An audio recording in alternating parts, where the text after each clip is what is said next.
Hilja më e madhe e djallit është që bindi njerëzit se ai nuk ekziston.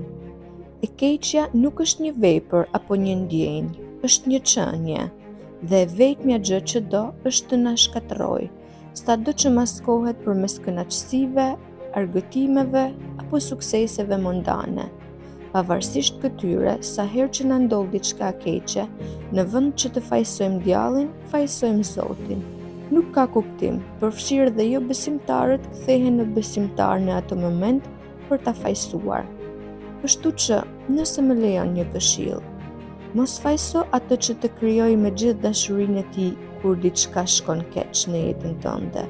Përkundrazi, përçafoje atë. Dhe pse djalli është i fuqishëm, fuqia e tij mbetet një grimc pluhuri përpara fuqisë dhe mirësisë së Zotit. Mbaje mend këtë.